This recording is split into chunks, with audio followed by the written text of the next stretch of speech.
उत्तर प्रदेश में अभी तक 5 चरणों के चुनाव हो चुके हैं। आखिरी 2 चरणों की वोटिंग बाकी है, जिसको लेकर सियासी पारा हाई है। इन इलाकों में 3 व 7 मार्च को वोटिंग होगी।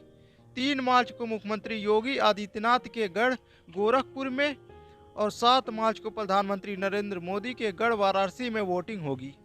इसी फेज में समाजवादी पार्टी का गढ़ कहे जाने वाले आजमगढ़ में भी वोटिंग होगी, जहां से खुद अखिलेश यादव लोकसभा सांसद हैं। 5वें चरण से लेकर 7वें चरण तक के इस चुनाव में पूरी राजनीतिक बिसात ही जाति समीकरणों के आधार पर बिछाई गई है।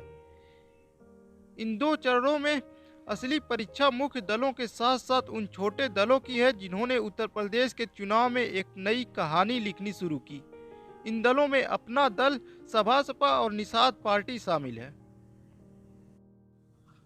साल 2017 के चुनाव में भाजपा ने पूर्वांचल में 100 से ज्यादा सीटों पर जीत दर्ज की थी। उस चुनाव में छोटे दलों की ताकत पूर्वांचल में खूब उभर कर सामने आई थी।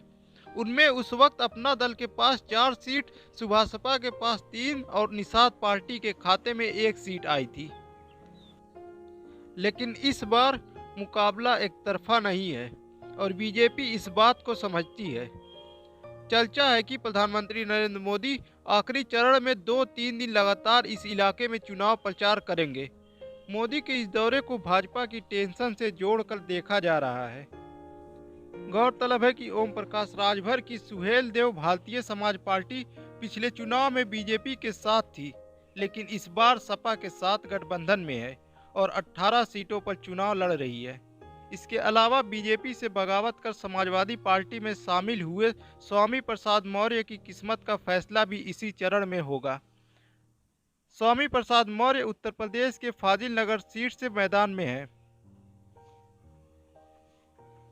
समाजवादी पार्टी आखिरी चरणों में मजबूती साबित करने में लगी हुई है। इस चुनाव में समाजवादी पार्टी ने बड़ी पार्टियों के बजाय छोटी छोटी पार्टियों के साथ गठबंधन की रणनीति अपनाई है। इस लिहाज से अखिलेश यादव का ये दांव कितना सफल होगा, ये तो आने वाले 10 मार्च को पता चलेगा। लेकिन अभी तक यह आकलन लगाया जा रहा है कि उत्तर प्रदेश में सत्ता परिवर्तन होगा और सपा गठबंधन ही सबसे बड़ी पार्टी बनकर उभरेगी।